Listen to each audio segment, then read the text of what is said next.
इन्ना खलकनाकुम मिन ज़करिन व उन्सा वजअलनाकुम शुऊबन व क़बाइल लितआरफू इन्ना अक्रमकुम इंदल्लाहि अत्क़ाकुम। क़ाल अल्लाहु तआला फ़ी शानि हबीबिही इन्नल्लाहा व मलाइकतहु युसल्लूना अलन नबी या अय्युहल्लज़ीना आमनू सल्लू अलैहि वसल्लिमू तस्लीमा। शौक़ सर दरूद शरीफ हुआ है। अल्लाहुम्मा सल्लि अला मुहम्मदिन व अला आलि मुहम्मद कमा सल्लैता अला इब्राहीम व अला आलि इब्राहीम इन्नका हमीदुम मजीद। अल्लाहुम्मा बारिक अला मुहम्मदिन व अला आलि मुहम्मद कमा बारकता अला इब्राहीम व अला आलि इब्राहीम इन्नका हमीदुम मजीद। इज़्ज़तमंदो द कुरान करीम तालीम दादे ची मुंग टूल इंसानान पैदा कड़ी दी मिन ज़करिन व उन्सा द यौ नारी नौ जनानन। द टूल इंसानानो असलियत ची दे अगा यौ नारी नौ यौ जनान दी। वजअलनाकुम शुऊबन व क़बाइल। अल्लाह वी बिया में तासु कबीली कौमुन कड़ले दादा कबीला दादा ख़ानदान दे दादा फ़िरक़ा दा कबीली और ख़ानदानुन में दर के उगर ज़वल वली लितआरफू द पार दी ची यौ बल उपेजने। कबीले दे द पार दी चिस्ता सुपेजन गली आसानश। मिसाल के तौर पर ज़ेद नुम दे द यौ कस नो दा दलतम दे बल कली किम दे बल कली किम दे बल कली किम दे न चितवाई ची ज़ेद नो खलक बवाई ची दे कम ज़ेद यादई न तबवाई ज़ेद ची द प्लान की ज़वे दे और द प्लान की कबीली सर ताल्लुक़ ते अगा ज़ेद यादो लितआरफू न अल्लाह तबारक व तआला वी दा कबीले में ददी द पार उगर्ज़वले लितआरफू ची द यौ बल सर पेजन गली कवे। दा द फ़ख्र और तफ़ाखुर द पार नदी ची यौ बल स्पक गणी और बल बजान उचत गणी। ज़का द टोलो असलियत ची दे अगा यौ नारी नौ ज़नान दी। बस उस इज़्ज़तमंद बसू की शराफत वाला बसू की न इन्ना अक्रमकुम इंदल्लाहि अत्क़ाकुम। पटोल मखलूक के अल्लाह त इज़्ज़तमंद अगा सोक दे ची सोक द अल्लाह नज़ियात यरीगी। बस दा इज़्ज़तमंद दे चाके द अल्लाह न यर सेवा द सोक अल्लाह त डीर निज़दे दे जो दा इज़्ज़तमंद दे। को दा हर कबीले सर ताल्लुक़ दे को दा हर ख़ानदान सर दे खुच द अल्लाह न डीर यरीगी दे पटोल मखलूक की इज़्ज़तमंद दे। सहाबी रागे नबी करीम सल्लल्लाहु अलैहि वसल्लम द तपूस की वी टूल दुनिया की लोई आलिम जोड़े दल वाड़म चे मान बल गट आलिम नहीं इसी वजीफ़ा भाई चे टूल दुनिया की लोई आलिम जोड़ शमा मान लोई आलिम दुनिया की नहीं। दद्वाड़ो जिहान सरदार वर्त फरमाई इत्तक़िल्लाह फ़तकुन अअलमन नास। द अल्लाह न डीर यरीग नो टूल दुनिया की बलोय आलिम शी सुमर द अल्लाह न डीर यरेगे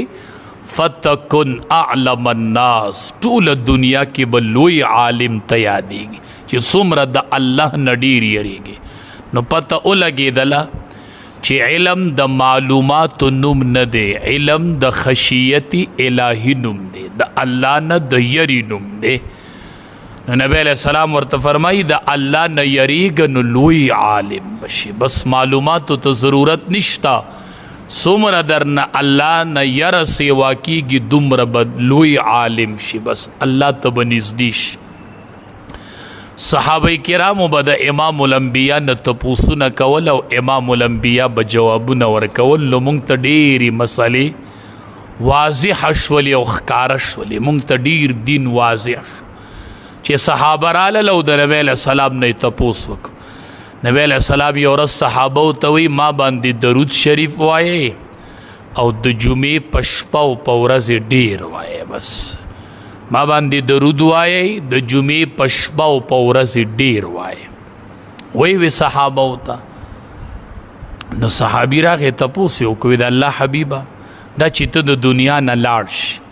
اته مونږ ته وایي په ما درود وایي او د جمعې په شپه او په ورځ ډیر وایي نو قد ارمت او قد بلیت صحابي تپوس کیخه ابو داود شریف کی حدیث شته دی د کتاب الزکات نه مخکې او صلات اخیر کی د نبی علیہ السلام د ژوند مسله ده او صحابي تپوس کی ورته وی د الله حبیبه چې تا باندې مونږ درود شریف وایو نو تپوس کوم د الله حبیبه ستاسو دا وجود مبارک خو به زوړ شوی نه ریزه ریزه کیږي به نه قبر کې چې زه تا باندې درود واما دا صحابي په ژوند تپوس کوي امام الانبیاء په ژوند جواب ورکو جو مسله ختم شوله نه خوب دی او نه بعد الموت دی د ژوند مسله ده نبی علیہ السلام لا دنیا کې دی او صحابي تپوس کی وضاحت تپوسی وی زما اشکال لیکنا ارمتا او قد بلیتا د الله حبیبا ستاسو وجود مبارک خو به زوړ شوی نه وي که نه ریزه ریزه شوی به نه چې زه درود واما د دواړو جهانو سردار ورته فرمایي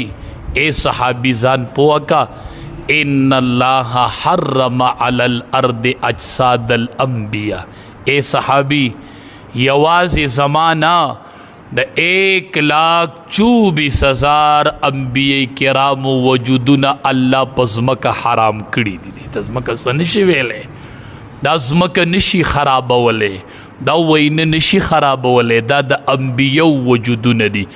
ان الله حرم علی الارض اجساد الانبیاء د انبیاء وجود ته وینه څه نشي ویلی خور څه نشي ویلی دا بالکل صحیح سالم دی روغ وجودونه دي امام الانبیاء په ژوند مسله حل کړله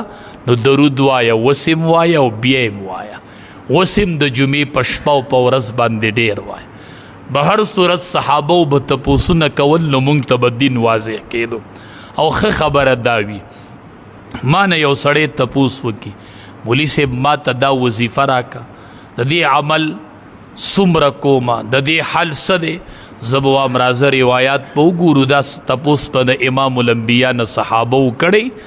زه به هغه جواب تاله درکم نو مسله به حل شي نبی کریم صلی الله علیه وسلم نه تپوس شو ډېر ښکلي تپوسونه به کېدل ډېر ښکلی دور نو تپوسونه به هم ډېر ښکلي اوس خو د الله رحم وکړي د ابراهیم علیه وی د اسماعیل علیه السلام په ځای چې ګډ حلال شو نو غوښه یې چا وخوړه دا څه خبره ده د دې د دین سره څه تعلق شته او اجړاله به غسل څوک ورکوي او لمبۍ به اوس دا تپوسونه دي نو صحابو به داسې تپوسونه نه کول نبی کریم صلی الله علیه وسلم نه تپوس شو وی ګناهونه څه شی ریږي زه وایم چې زما ګناهونه ختم شو دا گناهونه څه شی ریږي داسې څه وظیفه شته چې الله مې ګناهونه وریږي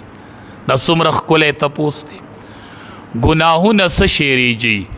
نبی کریم صلی الله علیه وسلم ورته فرمیل 3 کارونه کوه الله به دې ګناهونه وریږي صغائر صغیره گناهونه او کبائر الله په توبه معاف کوي خو دا صغائر گناهونه نه دي واړه د ورځې داسې ټک ټوک د سړي نه شوي که نه نو د دې وظیفه څه ده چې زما دا ګناهونه وریږي نبی کریم صلی الله علیه وسلم ورته فرمیل 3 کاره اسباغ الوضوء علی المکاره کامل اودس په کامل طریقه کول اسی شړشوت نه اسی لتی شوت نه اسباغ الوضوء علی المکاره اودس کامل کول سره د مشقت نه اگر که هر څومره ساړه وي خو چې ته مخ دې ځایونو پورې دې ځای نه واله دې ځای پورې دا ټول حدونه ښکلي ووینځي مټې سنګلې ښکاره کړي په کامله طریقه او ګیټۍ ووینځي په کامله طریقه اودس کول دا ګناهونه ریږي ښه تلو راتلو کې ګناه شوي سترګو نه غوږونو نه چې په کامله طریقه اودس شروع کې الله دا ګناهونه ټول وریږي چې دا کم واړه واړه ګناهونه شي خو چې اودس خو اودس وي که نه ښه چې اودس وي ځکه نبی علیه السلام اودس نه دی ویلی وی اسباغ الوضوء کامل اودس سره د مشقت نه چې زول جمع وي سخ او ته مټې خبره کې او سنګلې ښکاره کې او په کاملې طریقې سره ټول اندامونه ووینځي ښکلي درې پیرې نو په دې الله ګناهونه ریجي ښه په دې الله ګناهونه ریجي وی بل څه عمله وی کثرت الخطا الی المساجد جمعات طرف ته ډیر قدمونه اغستل جمعات طرف ته چې یو سړی ډیر زی الله د ګناهونه ریجي خو یو معمول ځان له جوړ کړي د محلي خلق ملمانه نه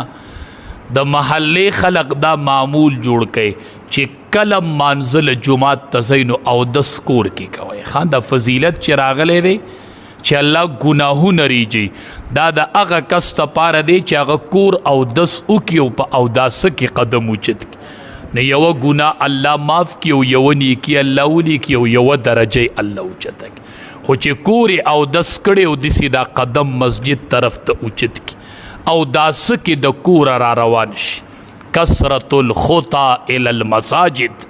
قدم الی په اوداسه کې را روانې و انشاءالله الله مې دا ګناهونه ریجي دا واړه ګناهونه ریجي او دا اودس ته اوبه چې غورځېږي وایي که خیر روان دي ګناهونه کته غورځېږي ښه چې لا سړی اودس کوي او نیت دی چې واړه ګناهونه الله ریجي او اودس ته کینې او دا غټ ګناهونه هم ځان ته مخې ته کړي او د اړه کې ورسره خپیمان هم شي نو توبه د خپیمانتیا نوم دی نو چې داسې خپیمانه اودس کوي نو په دې اوبو به د الله واړه ګناهونه ریجي او په دې خپیمانتیا به د الله غټ ګناهونه وریجي صحیح دین ازده کوئ کثرت الخطا الی المساجد چې څوک جمعات ته ډېر قدمونه علي الله د ګناهونه ریجي ښه نو جمعات ته ډېر ځئ کله اشراق باندې کوئ کله وابین باندې کوئ کله وایي نن بیروني ګشت دی کله وایي نن اندروني ګشت دی کله نن د مازدیګر د ناستې خبره ده خو چې مړه جمعات ته روان یم نو کثرت الخطا الی المساجد او نبی علیہ السلام فرمایي چې څوک کم کس ووینئ چې ډیر جمعات ته ځي راځي نو فاشهدوا له بالایمان د دې سړي د ایماندارۍ ګواهي ورکړئ راپاڅئ دته مؤمن وایي مؤمن دا هر سړی جمعات ته ډیر نشي راتلی دا هر سړی په جمعات کې ډیر وخت نشي شته نو چې څوک ډیر ځي جمعات ته او تاسو اینئ نو فاشهدوا له بالایمان او چې کم سړی جمعات آبادي او دی بیمار شي خبرې یې جمعات کې ډیر وخت وباسي بیمار شي ملایک وایي نن هغه پلان کې نشته دی نن خو نشته جمعات خوشی دی وایي بیمار دی وایي راځئ چې تپوس لی لاړ شو چې عیادت یې وکړو د جمعات آبادونکی چې بیمار شي نو ملایک د تپوس نه راځي ښه دومره لوی مقام نبی کریم صلی الله علیه وسلم دور کې یوه زنانه وه د مسجد صفایي به یې کوله مونږ چې د مسجد صفایي چې څومره چېرته کمزورې کسي محله کې هغه ته یې وسپارو چې دا به دې کوي بس ښه خبره ده کښېنه ستا حاجت نشته ښه هغې به د جومات صفایي کوله وفات شوله نبی علیه السلام تپوس وکړه زنانه وی وفات شوې ده وی تاسو ګوره ما ته نه وي چې ما یې جنازه کړی وي بس وی مونږ دفن کړلو نبی علیه السلام ورته وی ځکه مې تپوس وکړو رأیتها فی الجنه ما په جنت کې ولیدله د مسجد هغې خدمت هغه جنت ته رسولې ده ښه څوک چې د جومات نه کنډ کې رالي او جیب کېږدي جومات صفا کوي الله د زړه د ګناهونو نه صفا کوي ښه نو کثرت الخطا الی المساجد جومات ته ډېر قدمونه الی شکر وباسئ چې یو جومات کې چېرته په خدامو کې او په خادمانو کې ښه د مسجد خدمت کوئ دریم نبی کریم صلی الله علیه وسلم ورته فرمایل دریم سیز چې هغه ګناهونه ریجي انتظار الصلاة بعد الصلاة چې سړي یو مونځ کړی او پته مناسي چې اوس په بل مونځ کله کېږي دا یو مانځه نه واله او بل مانځه په خو دا هر څوک کولی هم نشي ښه دا ډېر خوش قسمته خلک چې په جومات کې ناست تاسو به 2 منټه مخکې راشئ او 3 پیرې لکه مولي صاحب خورا نغی ټیم پې واوړئ دا دغې سړي ته دا اجر نه میلاویږي ښه چې 2 منټه مخکې راشي او ګړی ته نیغ ګوري او په دې تمئ چې منټ په سکله وړي چې زر په دې مسله ورتوغندی کېږم چې دا مونځ کومه دا ورته لویه پتحه ښکاري چې دا مونځ وکړي او امام نه لکه دا دغه سړي ته دا اجر نه میلاویږي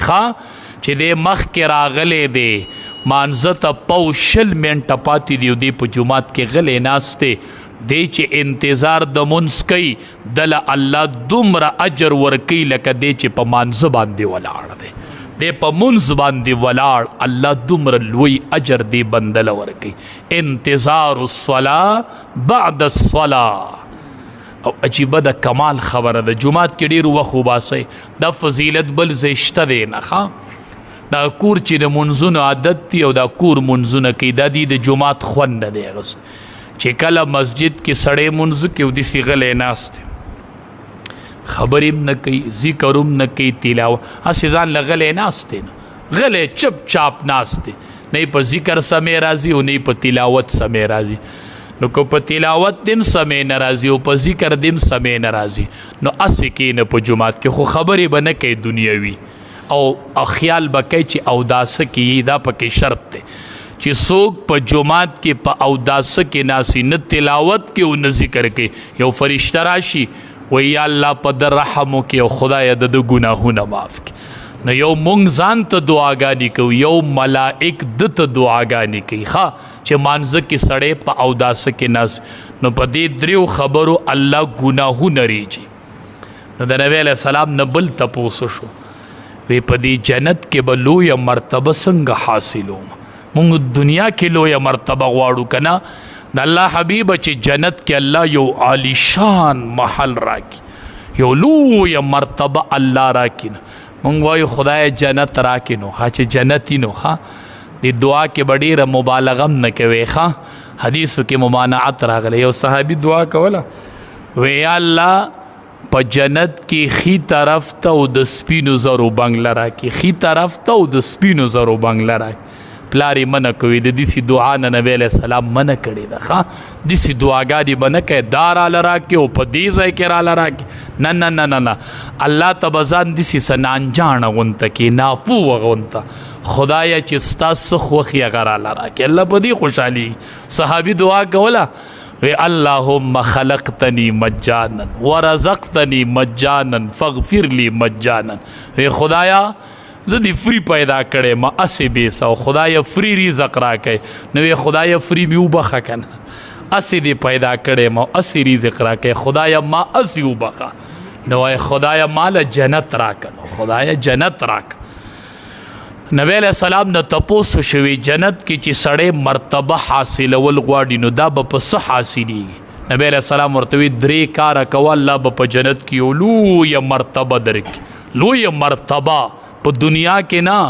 په جنت کې به الله یو عالیشان مقام درکړي وی کوم وی اطعام الطعام وی ډوډۍ ورکوه خلکو له څه ورکوه ډوډۍ ورکوه میلمستیا ډېره کوه په غریبانانو باندې خوراک کوه ځان سخي جوړ که اطعام الطعام بخیل سړی ګرانه ده چې په جنت کې مقام ومومي نو د شوم سړي کې شیطان ډېر کار نه کوي وی شیطان وایي چې دله دا بوخل پوره دی په ده کې ما ته کار ته ضرورت نشته او دا جاهل سخی نه دی په د هر ټیم شیطان یریږي وایي د ده دا سخاوت په دې سزای ته رسوي نو د ده نګراني کوي او د شوم سړي نګراني شیطان نه کوي وایي بس دله دا شومتوب پوره دی دا به وله کار کوي نو سخاوت دا ډېر ښه صفت دی اطعام الطعام